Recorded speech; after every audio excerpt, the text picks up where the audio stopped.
Welcome back to the channel, guys. I've invested in some new kit, so I'm hoping you'll notice the difference. And yeah, let's get into this one. So the YieldMax ULTY fund has now arrived in Europe finally through Han ETF.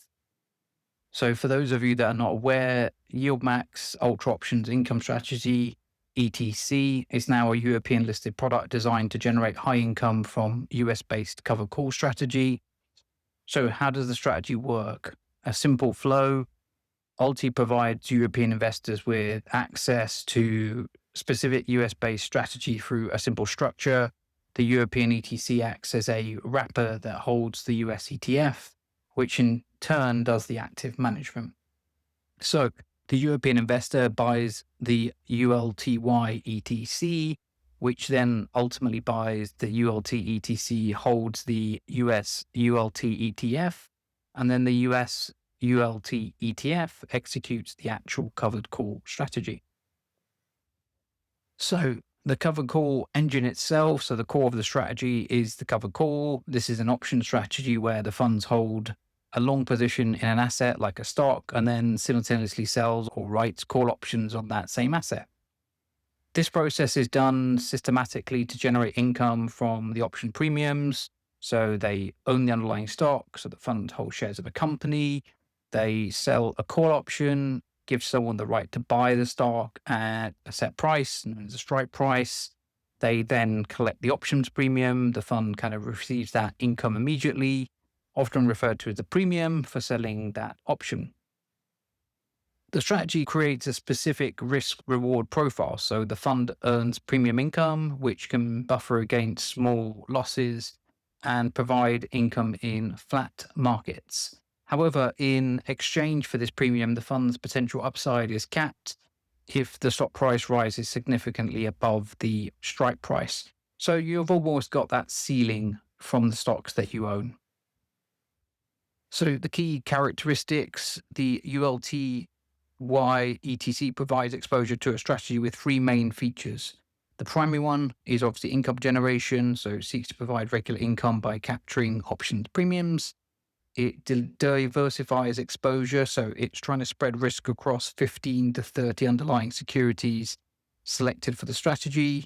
And obviously there's that capped upside. Potential gains on the underlying securities are limited in exchange for the premium income. It's a fairly new fund, so 12th of November is its official inception date. Today is the 14th of November. The base currency is USD. It's got about 855K of assets under management within the fund, and it has 59 basis points on a fee basis. It is a physical replication, and it's domiciled in Jersey. And we'll talk a little bit around the Jersey element later on. So its ticker is ULTY, its assets are equities, its income treatment is distribution, and its distribution frequency is 4 weekly. Now, it says because the underlier is paying out weekly, the European ETC will only pay us monthly. Okay. In terms of the actual NAV, it's currently at $21.4 and it has about 40,000 shares outstanding. And as I said, the issuer is Han ETF and the custodian is the Bank of New York Mellon London branch. And obviously the trading is happening via YieldMax. It's not UCITS compliant. It is UCITS eligible. It is, more importantly, ISA eligible and SIP eligible for anyone in the UK. And it's still seeking UK funding reporting status. It's got fairly good registration across Europe, and it's got two primary listings, the London Stock Exchange and the Euronext in Paris.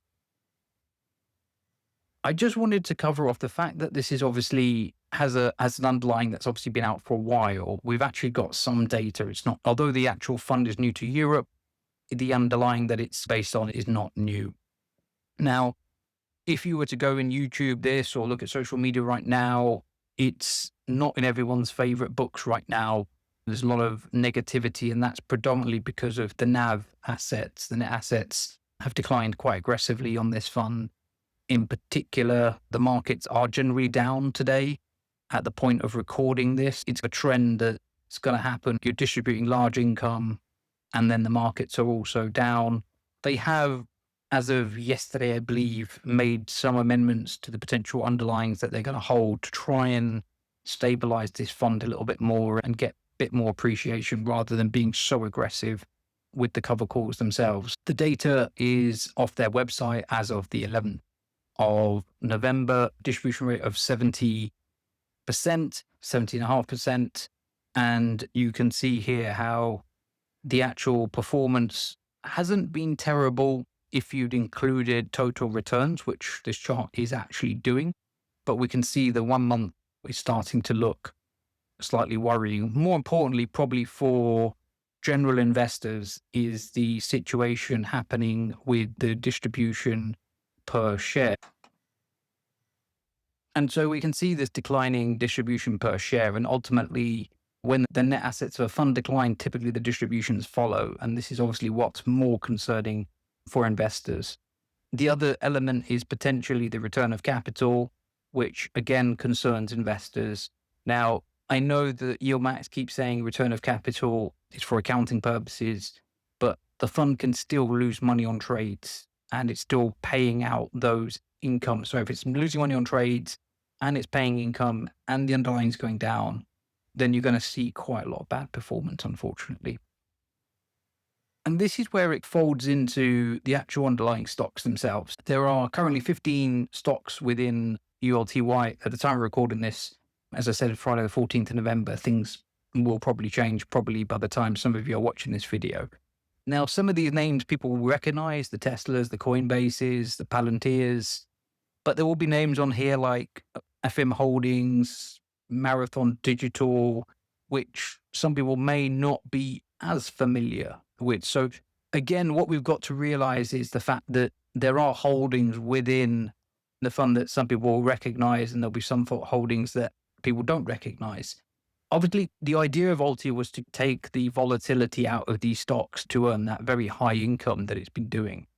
Now, what you've got to realize is volatility exists for a reason, typically because there is a lot of uncertainty on a stock or it's speculative.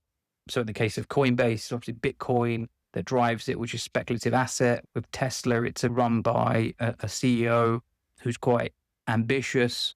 And then you've got other stocks in there which are arguably breaking the ground in their particular market. So in the case of Robinhood, is trying to, in terms of disrupt platforms in investing. So all of these different portfolios and different companies have different reasons. And if we were to look at this from a historic volatility perspective and a current kind of volatility perspective, we can actually see that the actual average portfolio implied volatility, now this isn't weighted, bear that in mind, it's 109%, so it's extremely high.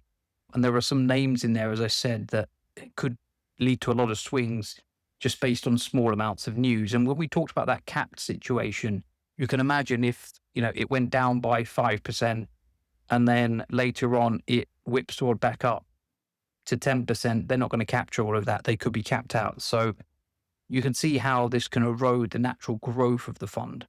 Slightly different to the actual NAV, the actual growth of the fund itself. So in summary, the kind of ULTY trade-off, there are some pros and there are some cons, as with every investment. You've obviously got that high income potential and it's designed to generate that significant income from options premiums. Now, they might be pulling that back a little bit just to help with the NAV a little bit. But you've obviously got the regular distributions. It's not guaranteed, but they are there and they are going to be a monthly set of distributions.